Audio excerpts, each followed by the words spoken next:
नहमदुहु व नसल्ली अला रसूलिहिल करीम अम्मा बाद औज़ु बिल्लाहि मिनश शैतानिर रजीम मिन हमज़िही व नफ़्ख़िही व नफ़्सिही। ये सवाल है कि आप रूहानी इलाज करते हैं। हमारे माशरे में कुछ लोग तावीज़ात से भी इलाज करते हैं। आपके बारे में मालूम हुआ कि आप दम करते हैं, तो क्या तावीज़ से इलाज करना शरई तौर पे जायज़ है या नहीं, और अगर तावीज़ पहना जाए तो दीन इस्लाम में इसके बारे में क्या अहकामात हैं। तावीज़ जो है वो दर हकीकत ताऊज़ से निकला है। ताऊज़ किसको कहते हैं? ताऊज़ औज़ु बिल्लाहि मिनश शैतानिर रजीम को कहा जाता है कि इंसान अल्लाह से पनाह तलब करता है कि हर किस्म की मुसीबतों से, तकलीफ़ों से, हर किस्म के शर से, शैतानी कुव्वतों से अल्लाह तो मुझे अपनी हिफाजत के अंदर अपनी पनाह में ले ले। इसको ताऊज़ कहा जाता है।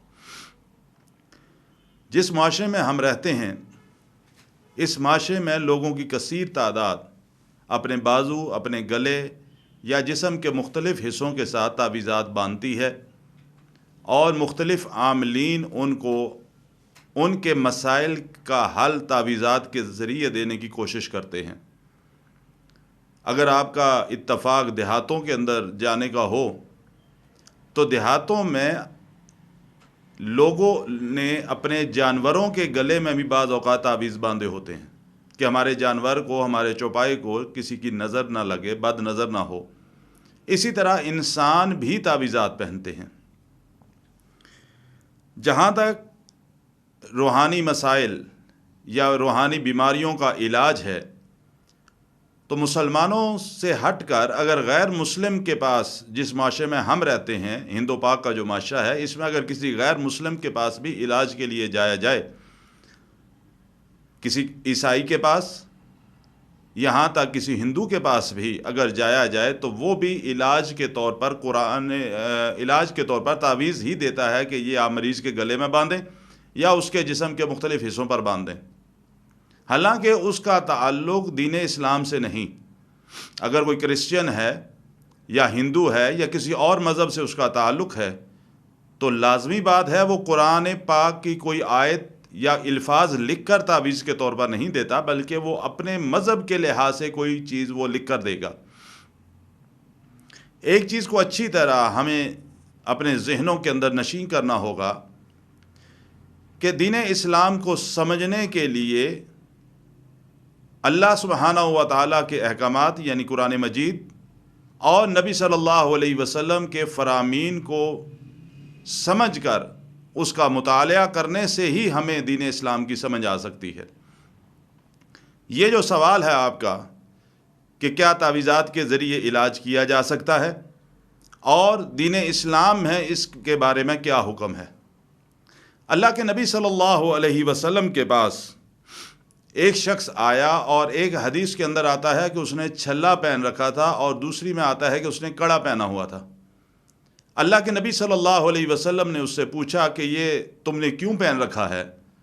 उसने कहा कि या रसूलुल्लाह सल्लल्लाहु अलैहि वसल्लम, मेरे जिस्म में दर्दें होती थी जिसकी वजह से मैंने ये छल्ला पहन रखा है। अल्लाह के नबी सल्लल्लाहु अलैहि वसल्लम ने उसकी बात को सुनने के बाद फरमाया कि मुझे इस बात का डर है कि इसकी वजह से अल्लाह सुब्हानहू व तआला तुझे मज़ीद कमज़ोर कर देगा। क्या तेरे लिए अल्लाह काफ़ी नहीं था? दूसरी रवायत के अंदर आता है कि अल्लाह के नबी सल्लल्लाहु अलैहि वसल्लम के पास 10 आदमी आए, उन्होंने इस्लाम कबूल किया। अल्लाह के नबी सल्लल्लाहु अलैहि वसल्लम ने 9 बंदों से इस्लाम की बैत ली और एक को छोड़ दिया। उन्होंने कहा या रसूलुल्लाह सल्लल्लाहु अलैहि वसल्लम, इसने भी इस्लाम कबूल किया, आपने इसे इस्लाम की बैत नहीं ली। आप सल्लल्लाहु अलैहि वसल्लम ने फरमाया इसने तावीज़ पहन रखा है, ये तावीज़ उतारेगा तो मैं इसे इस्लाम की बैत लूँगा। अल्लाह के नबी अलैहिस्सलातु वस्सलाम का फरमान मसनद अहमद के अंदर यह हदीस मौजूद है और सनद के लिहाज से बिल्कुल सही, सनद के लिहाज से हदीस है, सही हदीस है कि अल्लाह के नबी अलैहिस्सलातु वस्सलाम ने फरमाया कि जिस शख्स ने तावीज़ पहना या तावीज़ लटकाया, दर हकीकत उस शख्स ने शिर्क का इर्तिकाब किया। رسول اللہ صلی اللہ علیہ وسلم کی حیات طیبہ کو پورا آپ اٹھا کر دیکھ لیں، آپ کی سیرت کا مطالعہ کریں۔ اللہ کے نبی علیہ الصلاۃ والسلام کی حیات طیبہ کے اندر آپ صلی اللہ علیہ وسلم کے پاس جسمانی بیمار بھی آئے، روحانی بیمار بھی آئے، لیکن آپ صلی اللہ علیہ وسلم نے ان کے علاج کے طور پر ان کو دم بھی کیا، ان کا علاج بھی کیا، لیکن کسی بھی مریض کو آپ صلی اللہ علیہ وسلم نے تعویذ لکھ کر اس کے گلے میں نہیں لٹکایا۔ اور دم آپ صلی اللہ علیہ وسلم سے بھی ثابت ہے اور آپ صلی اللہ علیہ وسلم کے صحابہ سے بھی ثابت ہے، لیکن دم بھی وہ جس کے اندر شرکیہ الفاظ نہ ہوں۔ اللہ کے نبی صلی اللہ علیہ وسلم کی زوجہ محترمہ اور مومنوں کی ماں اما عائشہ رضی اللہ تعالی عنہا فرماتی ہیں کہ اللہ کے نبی صلی اللہ علیہ وسلم نے فرمایا کہ ہر وہ دم جس کے اندر شرک نہ ہو وہ دم کیا جا سکتا ہے، جس دم کے شرکیہ الفاظ نہ ہوں وہ دم کر کے کسی بھی مریض کا علاج کیا جا سکتا ہے، چاہے اس کو روحانی مسئلہ ہو، چاہے میڈیکلی مسئلہ ہو، اس کی بیماری کا علاج اس دم سے کیا جا سکتا ہے جس دم کے اندر شرکیہ کلمات نہ ہوں۔ جب دم کے حوالے سے آپ صلی اللہ علیہ وسلم کا یہ فرمان ہے کہ وہ دم کہ جس میں شرک نہ ہو وہ کیا جا سکتا ہے، تو میرے بھائیوں اور دوستوں، اللہ کے نبی صلی اللہ علیہ وسلم کے اس فرمان کو اگر ہم سمجھیں اور اس پر غور کریں تو جب دم کے بارے میں اس حد تک پابندی بتائی جا رہی ہے تو اللہ کے نبی صلی اللہ علیہ وسلم تعویذ پہننے کی کیسے اجازت فرماتے؟